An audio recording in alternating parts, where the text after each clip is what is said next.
Welcome back to Language Logic, dear learner. I'm Rahul Rajani, and today's topic is speaking part 3. And the question is, describe someone you know who took a good decision or who made a good decision recently.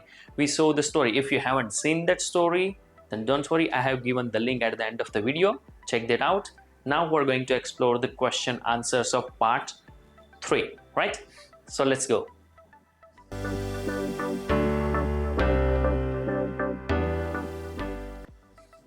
Alright, so first question is, should parents make decisions for their children?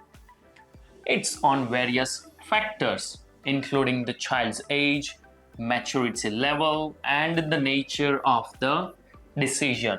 For a very young children who lack the experience and understanding to make informed choices, parents need to make most decisions. As the children grow older and more mature, they should gradually be given more shots to make their own decisions.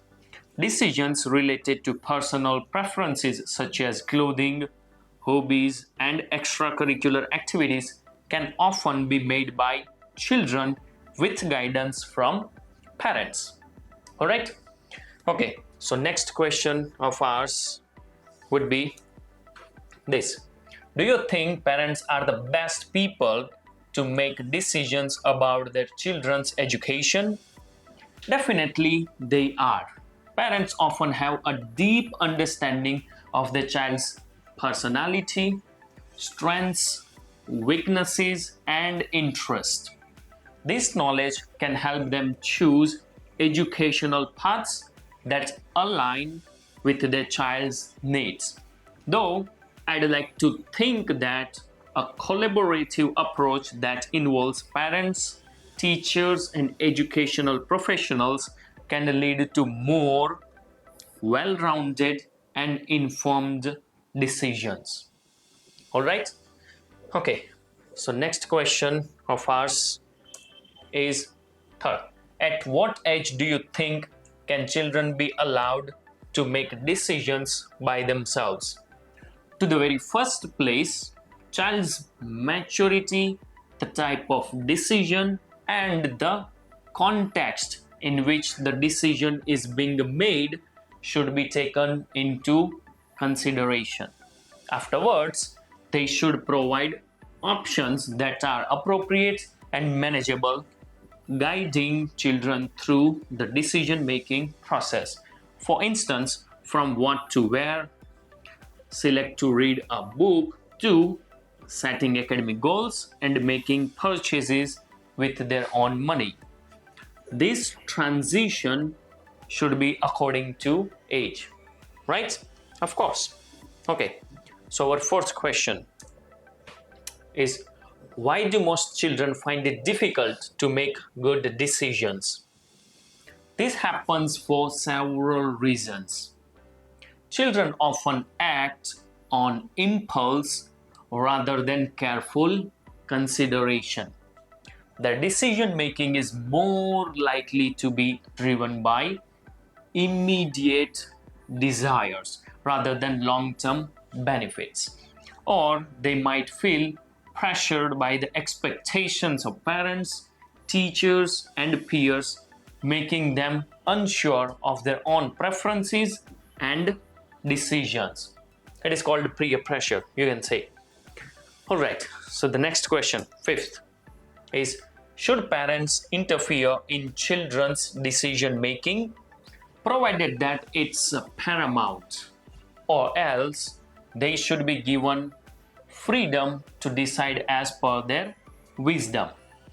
What happens is, when parents interfere way much, kids start losing their confidence, and this hinders their guts to select. Not only that, but also they become introverts and face challenges in a later life in some certain circumstances. They may feel annoyed sometimes.